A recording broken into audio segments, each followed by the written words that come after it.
Darren, appreciate you hopping on today. Pickleball is always a hot topic over here. Everyone wants to learn more about it, especially if people want to invest in it, play it. I'm here in Florida. It's all around me. And so excited to dive a little bit deeper into the business side today. We've had some of the facilities, the franchises. You've come from a true real estate background, and excited to hear more about SPORTIME and everything you got going on. So thanks for coming on. Thanks for having me. Very excited. Give me the rundown. Like, why pickleball? You're doing all this cool stuff. You have all these cool buildings. And all of a sudden, you want to get into the game with a wiffle ball and a paddle. Exactly. At least you got the wiffle ball and paddle right. I was playing with a bunch of guys last night. They kept calling it a racket. I was going to hit them. So it's a pretty funny and serendipitous story, but it really comes to COVID. And I think the growth of pickleball, at least in the Northeast, was COVID initiated.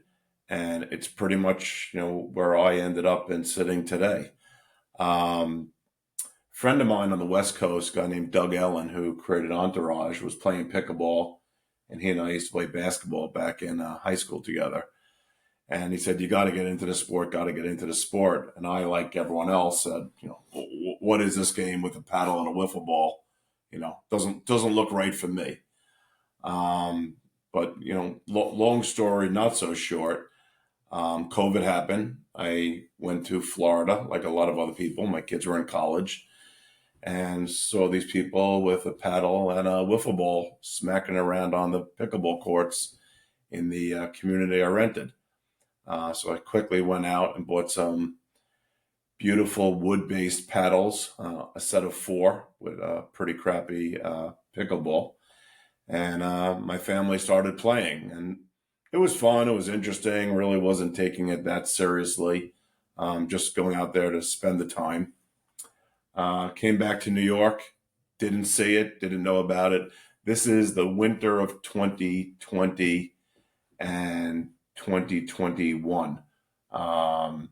When I came back to New York, went back to Florida that winter again, and started playing a lot and really started enjoying it, got involved with the community, people who knew what they were doing.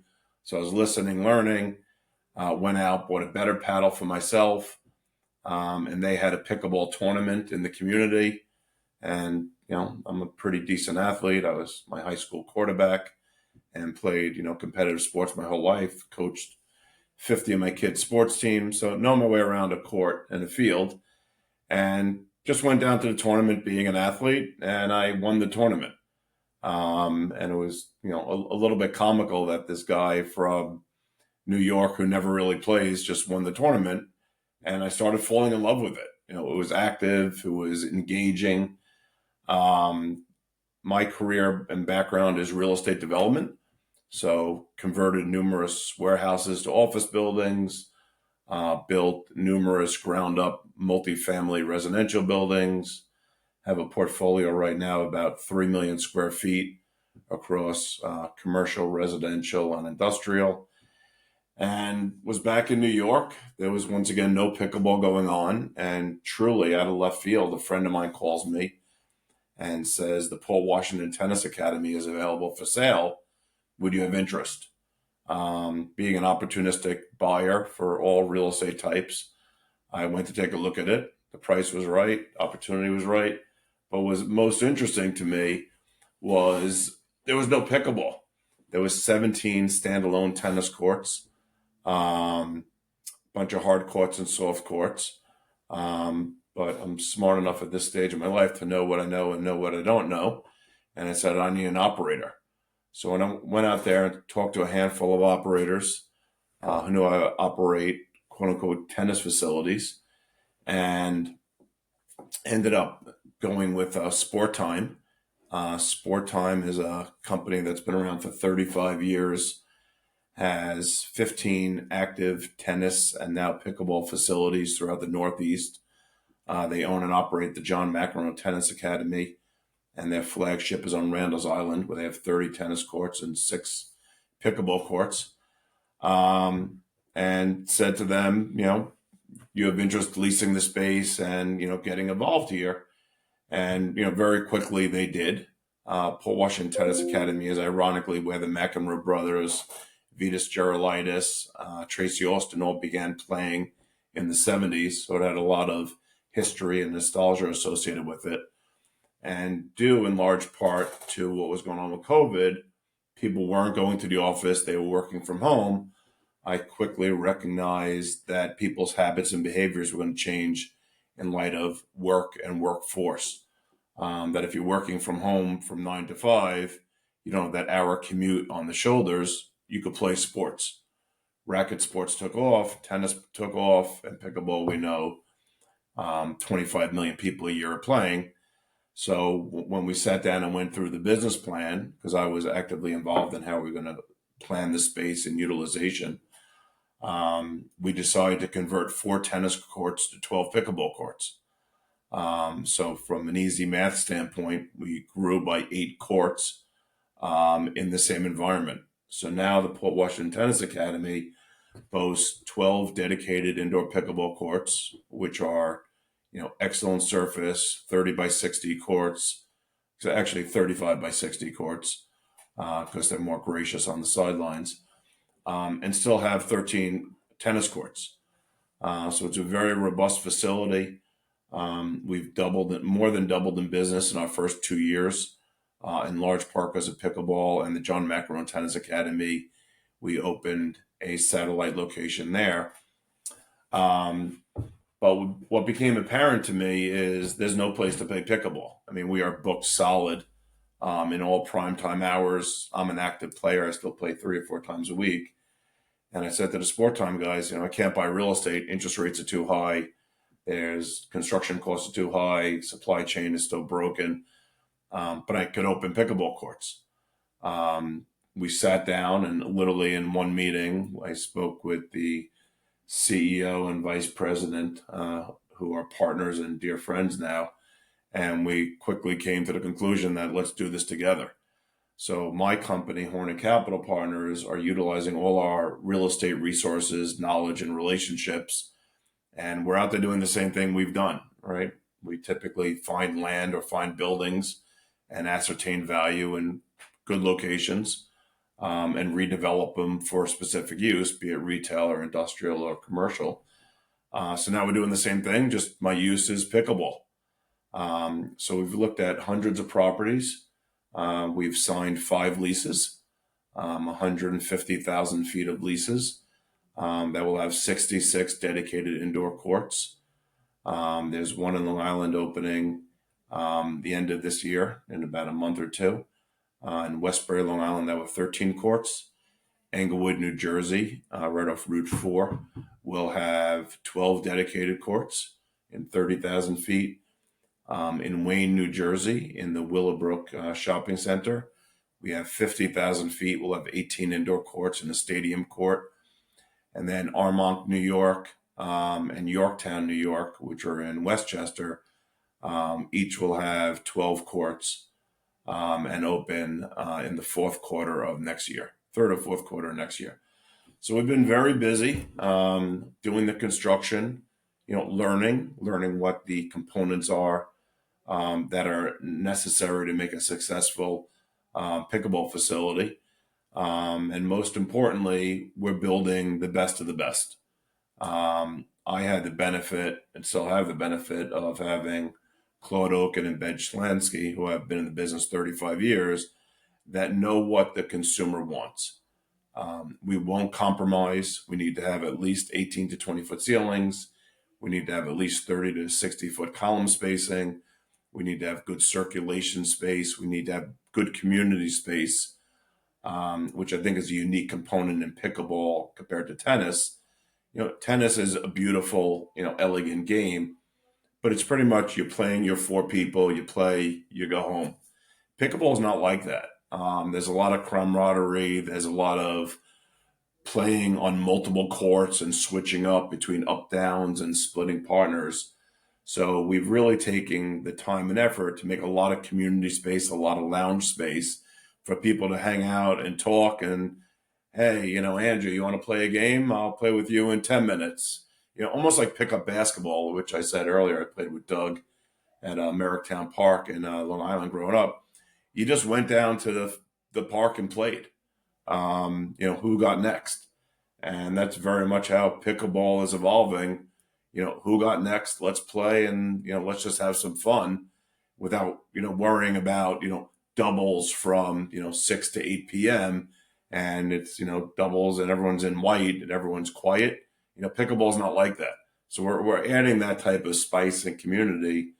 Putting music in, TVs in some locations we'll serve light alcohol. So it's really making that dynamic environment of understanding what the consumer wants, but the excellence of quality. Right? We're not serving chicken wings. We're not serving grilled cheese. We're going to be where the competition exists and the junior players, take it to the next level. Yeah, a bunch of different things in there. The first, when you said Entourage, you mean the show Entourage? That's Show your Entourage, and it was great nice show. enough to name best show.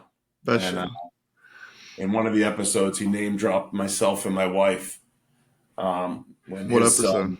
When his son was going to school, he actually said to Jeremy Piven, Ari, Daddy, I really want to go to school next year with Daren Hornig. Could you make that happen for me in the private school? What episode? I might have to go. I sometimes just go watch old ones. It's the best show. You know what? I should know that, and I don't. You just know it's in there somewhere. Oh, it's definitely in there, and without a doubt, once a month to this day, I'll get a text. Was that you on Entourage? People watching reruns. That's cool. But when it happened, it was hilarious. That's cool. My whole community saw the name, and my wife's name was name dropped too, in a similar context.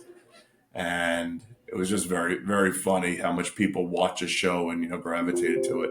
But it still happened. So if you Google it, you can find it. Yeah, I'll find it. And then for people that don't know, you were talking about the all white New York. You have the private tennis clubs or whatever. I don't know if they're all over the country, but I know in New York they're everywhere and popular, and you got to wear all white, and it is it's a cool little tradition, I guess. But sort of an ode to that of like, hey, this more pickup style, come play, not so formal. As you know, we had some other pickleball people on from Duper to APP, but one was Chicken and Pickle, more franchise model. As you guys build, where do you see yourself sitting in this ecosystem? Is it just to serve this New York market and be this boutique high end firm? Do you see it spreading across? Where do you see it sort of sitting across the ecosystem? As obviously pickleball has been hot, so people and courts and facilities and new models are going up all over the country. Yeah, that's a good question. I'm sitting right now in Long Island. Like I said, I go down to Florida for part of the winters to play pickleball outside. But SPORTIME is a New York-based company based on Long Island. They have 15 facilities, 500 employees.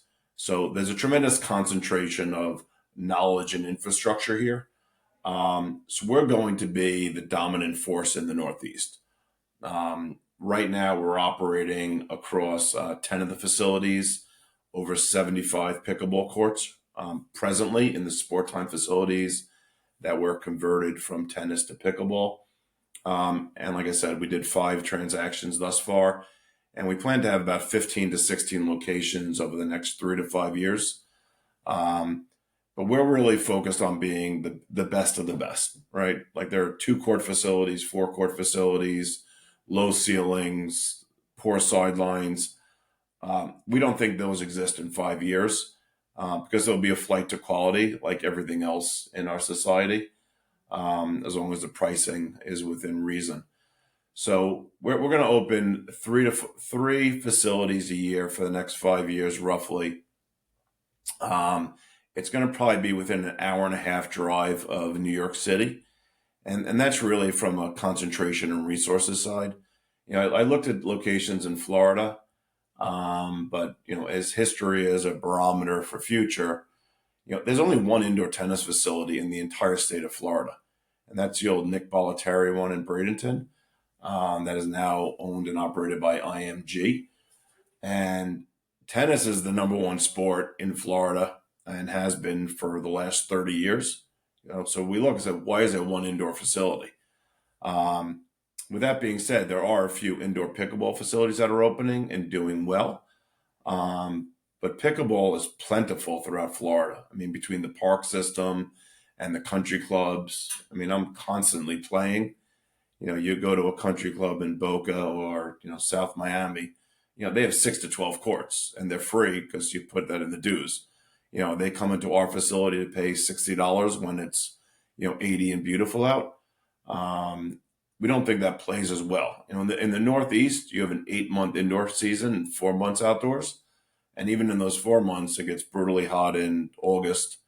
And of course, you have the wind and the rain that doesn't play well. So the Northeast is where we're going to focus. I'll look elsewhere, but unless it falls right in a sweet spot, that's really not for us. We will be 100% company owned.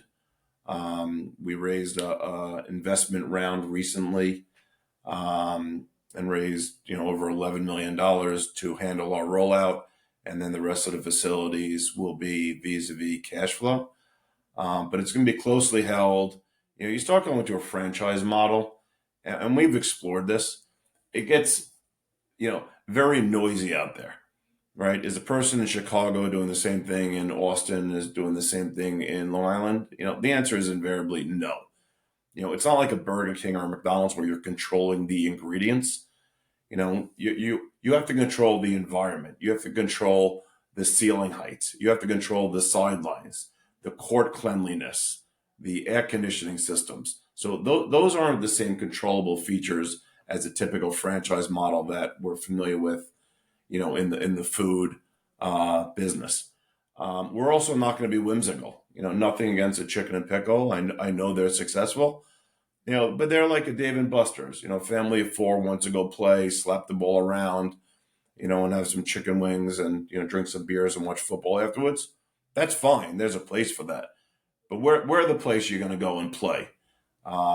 We've recently started a junior academy. So the future of the sport is going to be the juniors. It will be a college scholarship sport. And like I said, we own and operate the John McEnroe Tennis Academy. We have thousands of junior players getting college scholarships throughout the years. And getting into college is equally, if not more important, that tennis avails that to these people because it's a key differentiator, to join Princeton tennis.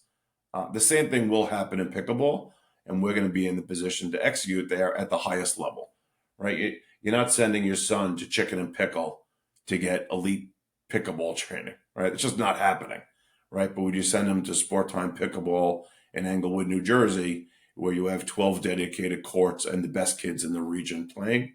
I think the answer is going to be undoubtedly yes. So we're going to focus Northeast, head down, execute at a high level, right? This isn't a sprint. This is going to be a marathon, right? We're signing 30-year leases. And like I said, the same thing with SPORTIME. That wasn't a sprint there. And they're a tremendous operating business with a great reputation. And we know how to execute. And I think that's the key, that it's internal execution and not just opening up because some guy thinks pickleball is cool and operating it. Yeah, that makes sense. I mean, essentially saying it, you said it without saying it, but you're for the competitive player, for the people really trying to take pickleball more seriously. A lot of the other options are more for entertainment, just for fun, more casual. Right. But that being said, right, I mean, a tremendous amount of the world right now is beginners, right? So we have coaches, we have our own coaches. We don't let outside coaches come in. So we control the coaching programming. We control the up downs. We control the open play.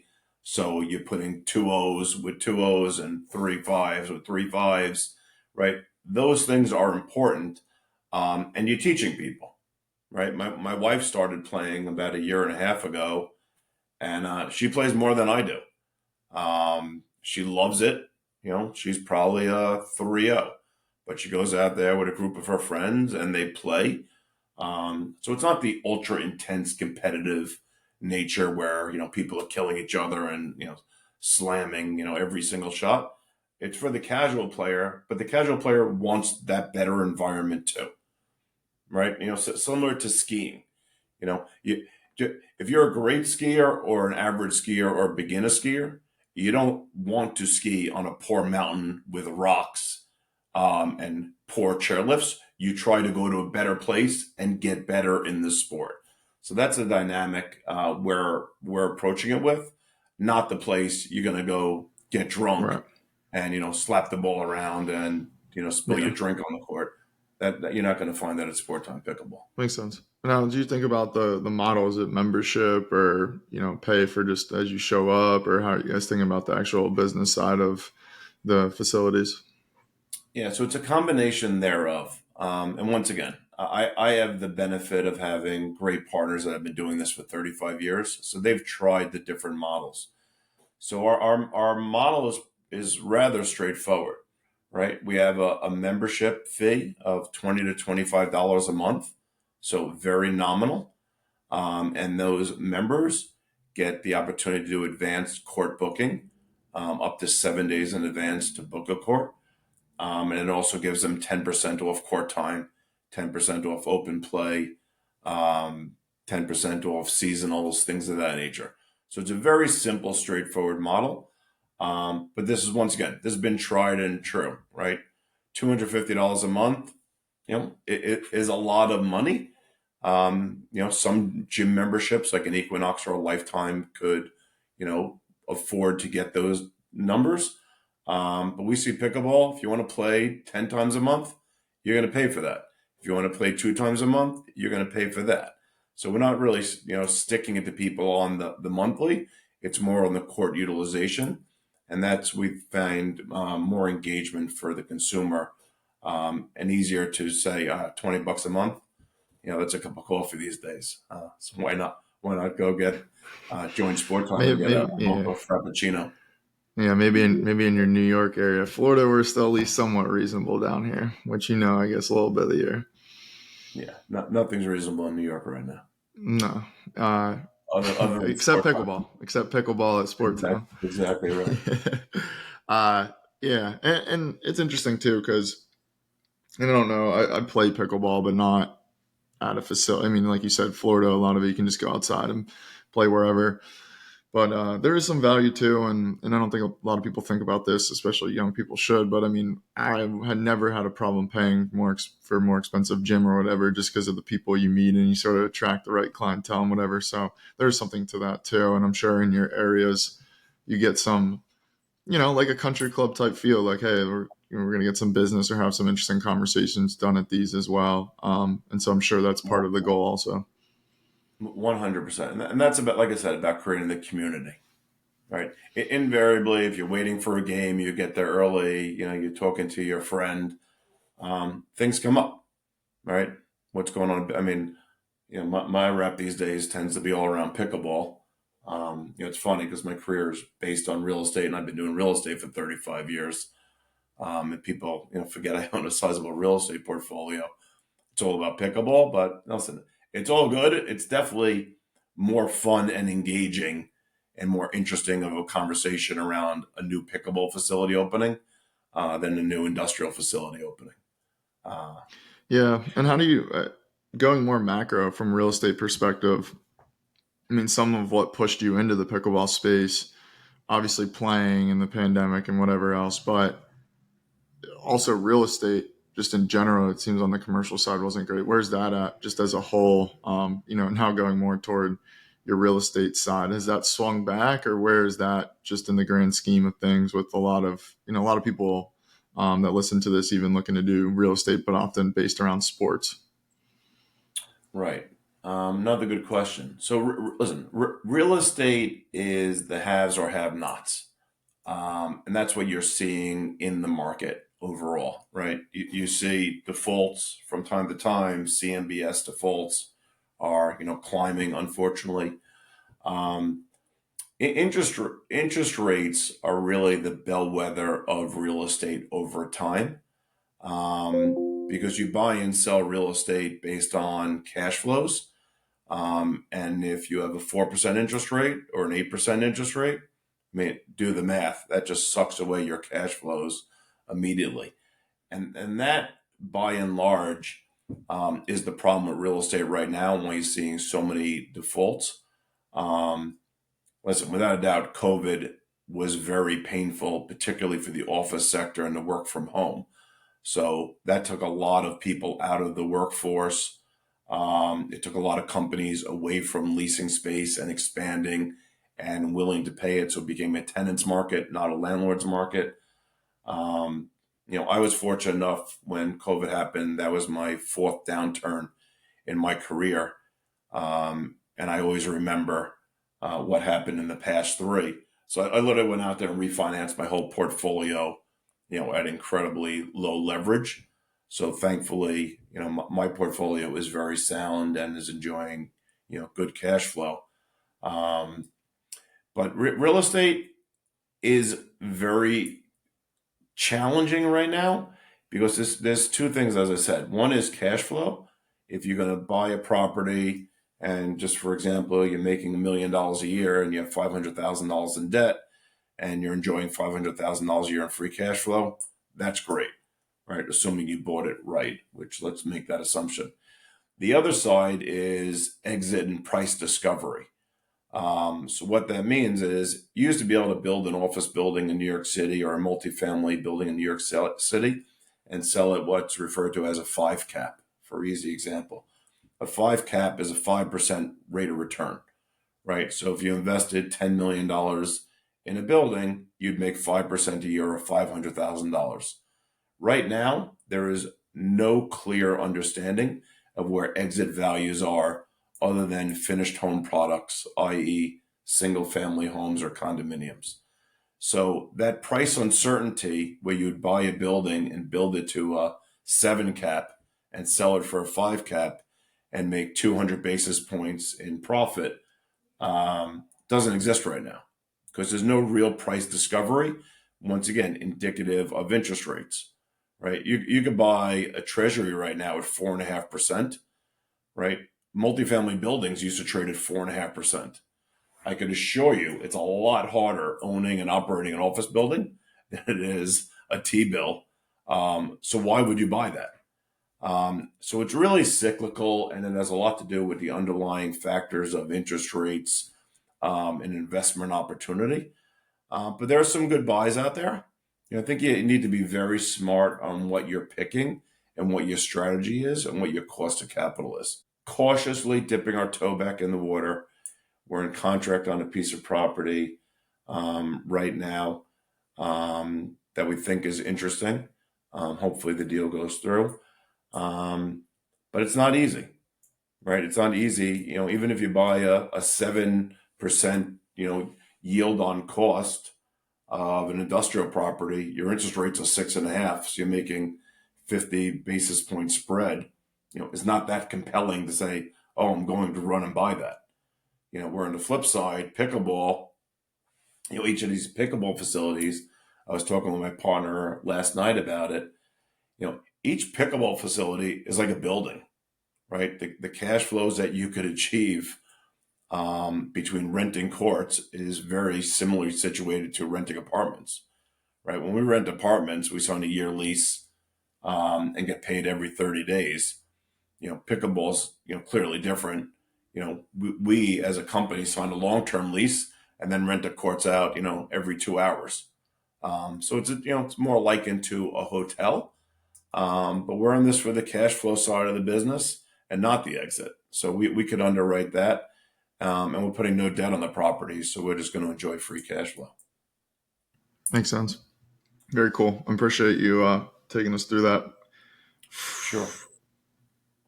Where can people learn more? Website, where find the locations? What's the best place to get information about SPORTIME and all the facilities? Yeah, SPORTIMEPickleball.com. Can't be any more straightforward. Easy. Very easy to use website. To either email, look online, make court reservations. And we're rolling out our proprietary app in the next 30 days. Once again, my partners have been around for 35 years, so we have the benefit of knowledge what people want and how they want to utilize the app, different than going to an off-the-shelf where everybody has. We're going to be a little bit better. I mean, hopefully a lot of bit better, but more unique and more thorough and more thought through, than a typical pickleball court you're seeing with 14-foot ceilings and columns on the court, right? That doesn't work. You can't do an ATP when the column's on the court, right? And safety, right? You hear all these stories around the post. Is that for anyone wondering what ATP is? Is that right? Around the pole or around the post or whatever. Well, you don't want it around the pole. You want it around the post. Around the post, yeah. But some of these guys are going to be around the column because they're on the court. But listen, you hear about people getting hurt, right? People get hurt in every sport. More people get hurt a year playing golf than they do pickleball. Just pickleball is all the rage. So, that's where the media likes to concentrate. But safety, right? All of our walls are cushioned. All of our fences are cushioned, right? We don't have columns anywhere near the court in those environments. Ceiling heights are properly there. All of our facilities have air conditioning. So we spend more money than most will because we know the long term will be there, right?